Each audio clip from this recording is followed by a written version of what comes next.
Welcome to your presentation for Bachelor of Education, Senior Primary, Learning Support in Social Science. I'm your tutor, Master Dishena. Let's go through the presentation. These presentations cover the subject content in brief and some general guidelines that I want everyone to keep in mind when preparing for the examination for 2021. This presentation is by no means an examination scope. Therefore, as a student of social science, you are expected to thoroughly read your study guide. All examination questions are compulsory. Let's see. This subject is divided in unit, and we will go through it unit by unit. Remember, the key here is to create or to give you a broader understanding, not necessarily to give you a scope for the examination. Unit 1. Unit 1, we have key issues underpinning learning support as well as syllabus guidelines. It has the following features. The feature of 3 areas of learner support: the physical, the cognitive or academic, and the emotional. Dear students, these are key areas that can make or break the child or the learner. So you really need to understand how you can physically support the child, how you can cognitively, how you can support the child in a cognitive or academic way, and how you emotionally can support the child. Key feature of emotional support by the teacher. What are the key features that one needs to look at when you are looking at emotional support for the child? By the way, what is emotional support? How do you give emotional support to the child? And then you have discussed the importance of features of cognitive academic support to learners. Like the first one, where you have to discuss the one of emotional support. Here you have to discuss the one of cognitive and academic support to the learners. You need to discuss, meaning you need to understand what they are. What is emotional support? What is cognitive or academic support to learners? You need to understand them in order to discuss them. And here we have a key aspect of a teacher. You have an ideal classroom environment in this subject. You are with me that when you go to a school setup, the classes, as you enter a classroom, it reflects what it's used for. It's the same here. So your class should reflect what it is used for. Therefore, it is written an ideal classroom environment in this subject. What is supposed to be in a class where learning support takes place? What needs to be in that class? And then you have support for an underachieving learner. How do you support an underachieving learner? It is true your learners in your class will not be at the same level. There are those that will achieve from the onset. There are those who will struggle to achieve what they can achieve. They are well assisted. How do you support them? Summarize the aims of this subject for the upper primary phase.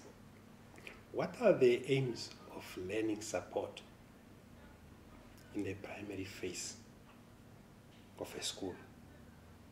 And then you have to do assessment guidelines in this subject.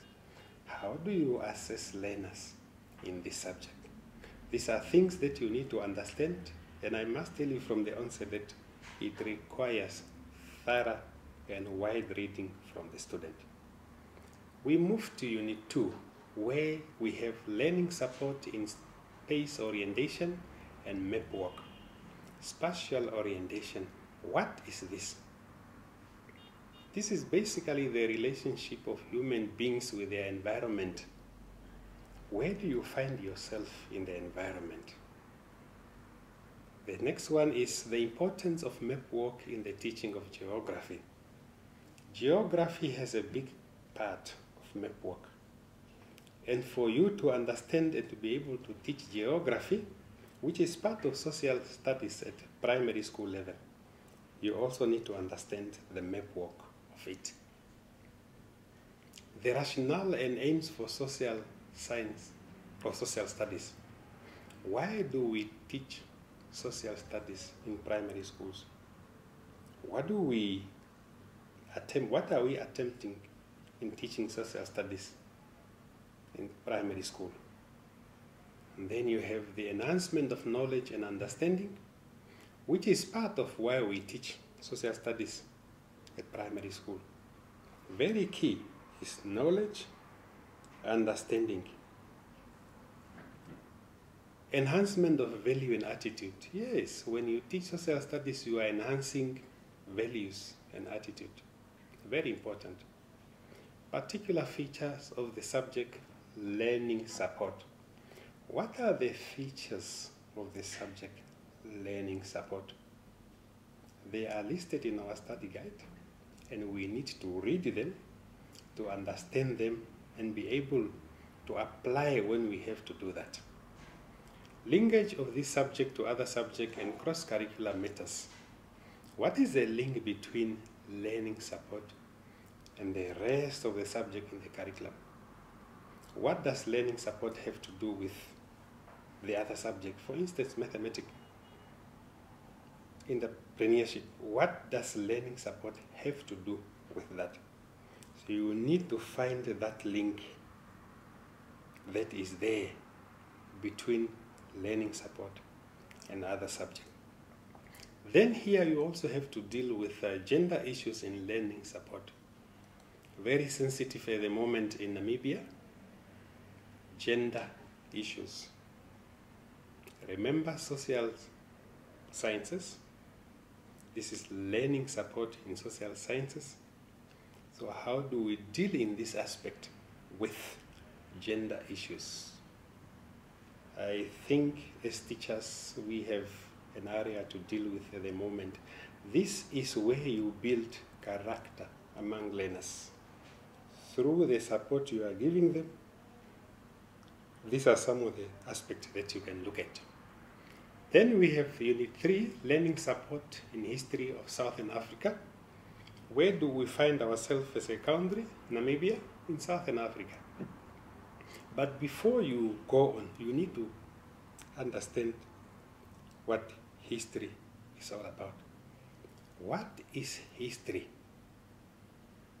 If you understand this, then you will be able to understand what learning support in history of any part of Africa or any part of the world is. The importance of studying history. Why do we study history? Do we just read and leave it there? The answer is a very big no. Because studying history is very important to human existence. And then you have to understand what scientific knowledge is. Knowledge is knowledge, but what is scientific knowledge? Do we have scientific knowledge in social sciences? Is history scientific knowledge? Those are questions that you have to answer, to ask yourself, and you will get most of the questions that I have been asking directly or indirectly in a study guide and other materials that you need to read. But history is about reading and understanding and be able to elucidate to facts. The values of studying local and international history. If you understand what history is, you should then be able to understand the value of studying local and international history. What is international history? What is local history? In other words, what is the difference between local and international history? And what does it have to do with us as teachers or students of social sciences? Methods suitable to teach the colonization aspect of Southern Africa. Southern Africa was colonized. Fine. What methods are the best to teach that aspect to learners in grade 4 to 7?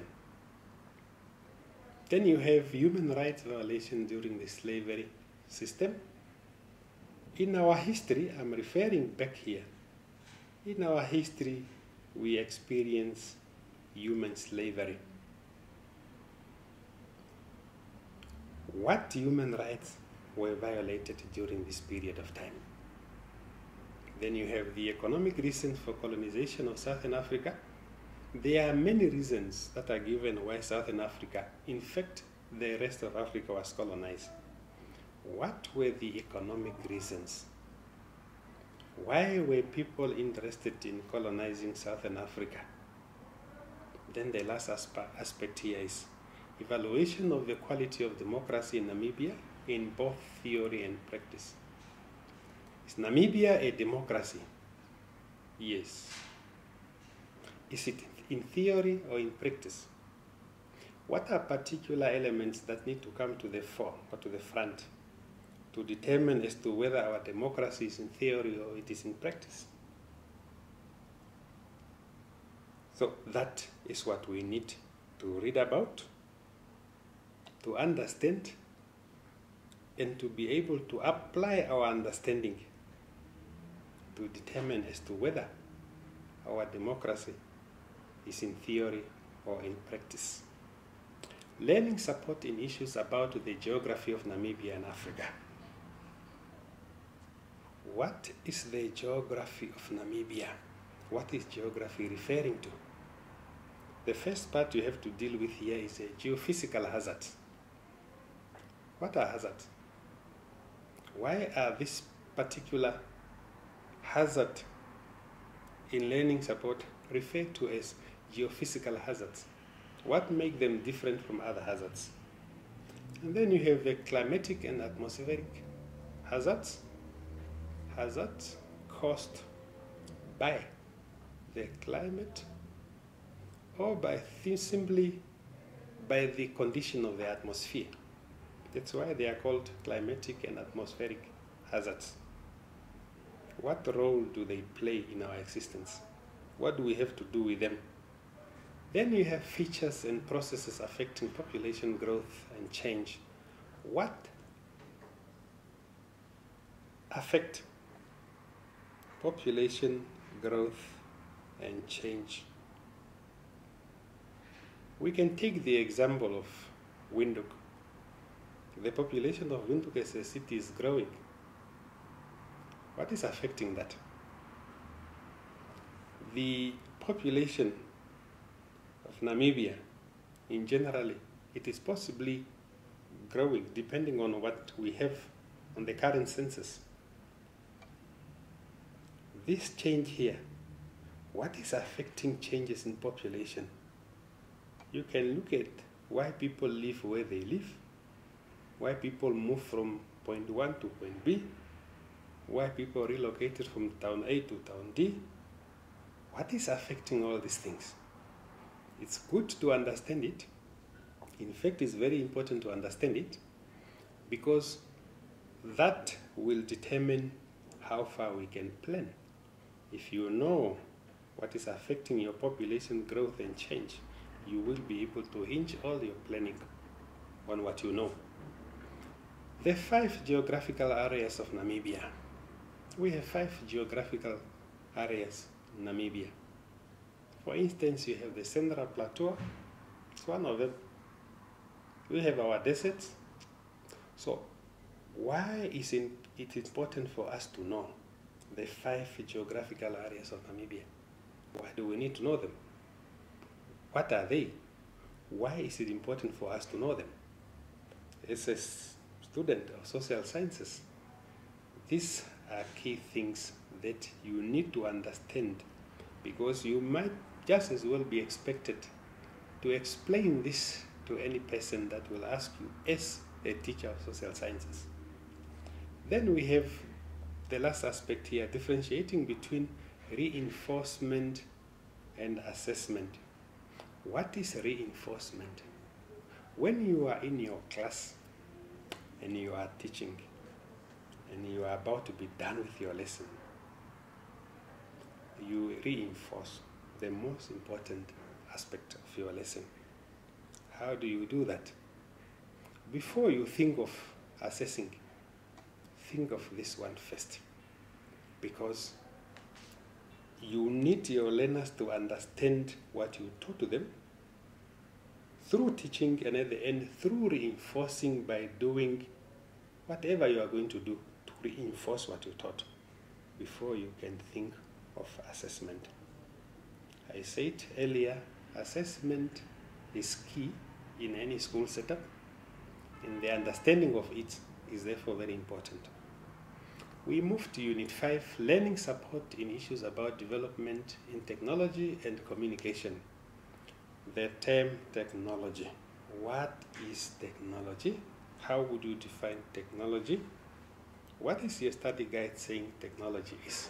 Don't confine yourself only to that one. Read widely and understand it broadly. The aims of teaching technology and communication in social studies in the senior primary phase. We are moving into this direction as a world. Technologically inclined world, that is what we are moving into. So why is it important that we teach technology and communication in social studies? This is for obvious answers. That is the future. That's why we need to teach it. And then you have various types of technologies that you need to be able to list. Then you have the basic of assertive communication as a way of respect for others. In your teaching as a teacher in social sciences or social studies, assertive communication is an aspect that we need to impart into our learners.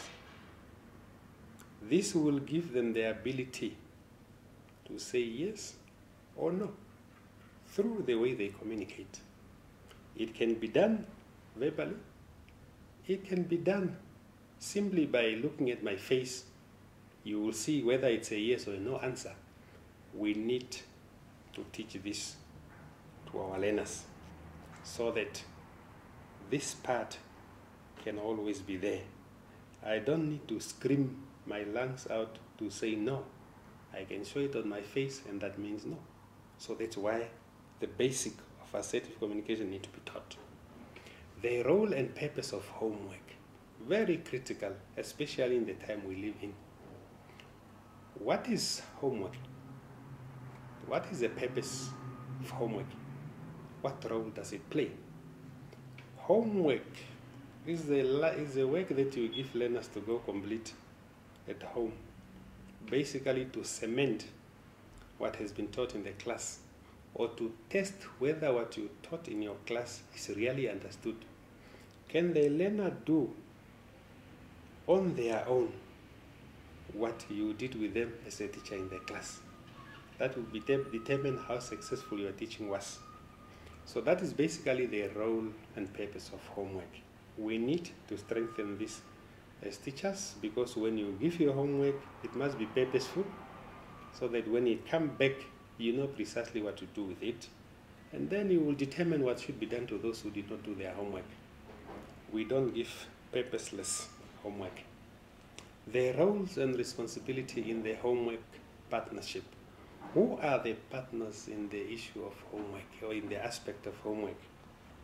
The teacher gives the homework, the child receives the homework, the parents assist with the homework.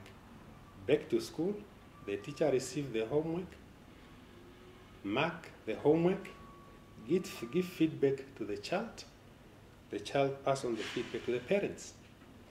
So each one of the three, the learner, the teacher, the parent, they have a role to play as a partnership in the issue of homework. Learning support, this is Unit 6, learning support in issues about economic resources and activities. Here you have to discuss the economy of Namibia with regard to the following. How does the economy of Namibia hang, or how is it hinged on the following? Mining and energy, fishing, manufacturing, infrastructure. What do this aspect have to do with the economy of Namibia? To answer that question, you look at the influence of this aspect to the economy. Mining, what do we get from mines? What do we do with it? What do we get out of it for the country? The same with energy, the same with fishing, the same with manufacturing, and the same with infrastructure. What does infrastructure have to do with our economy? These are very, very key aspects of our economy. And then you have SADC. This is the body we belong to in Southern Africa. Aims and objectives. What are the aims and objectives of SADC? Why was it formed? What is it trying to achieve? Who are the members, by the way? Who are the members of SADC? Social science student, these are things that you need to read, not only for reading, but for reading with understanding, so that you can be able to apply whenever you are required to do so. An overview of the global economy and the financial crisis of the Namibian economy. It is no secret that at the moment our economy is not in a good shape. The economy of Africa is not in a good shape.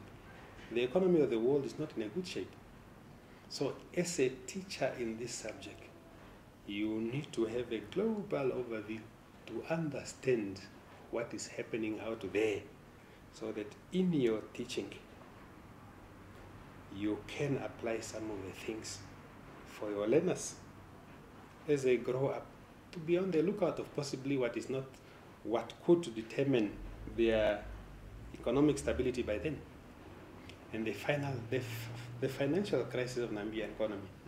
This is not a secret. Everybody knows that we have this financial crisis. It's obvious.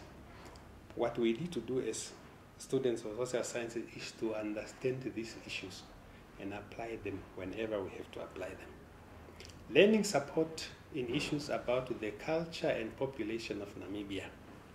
The culture and the population of Namibia. The importance of linking up with the learner's prior knowledge and experience. When we teach our learners, we should understand that they are not empty vessels. They are not empty. They know what they know. For us, we add or improve on their knowledge. The value of knowledge about the role of men and women in the Namibian society. Very key. If you open most of our newspapers, you will hear about gender-based violence. Is it linked to the value of knowledge about the role of men and women in the Namibian society? Is there any linkage between this and what is happening out there? One would say yes, there is a linkage. That's why for you as a student of social sciences, you have a role to play here. The value of knowledge about the role these two genders need to play. What is the role of men in the Namibian society? What is the role of a woman in the Namibian society? Features of culture. What are the features of culture? Remember, we will say we have different cultures in Namibia, but generally, most of our cultural aspects are interlinked or interchanged.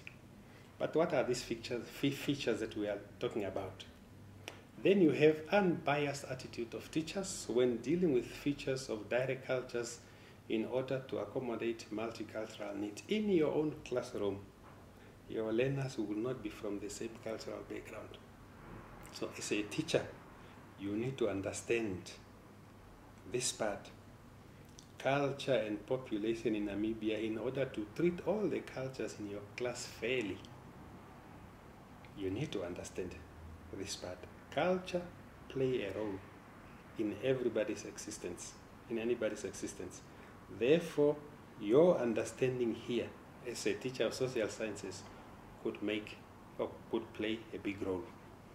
the relationship between values of a culture and its status in society. Culture as such, it's actually what should partly determine how far we go as human beings as far as relationship with others is concerned. Now, what value do we attach to our culture? As a result, what status is our culture getting in the society? Is it good? Is it bad? Or is it fair?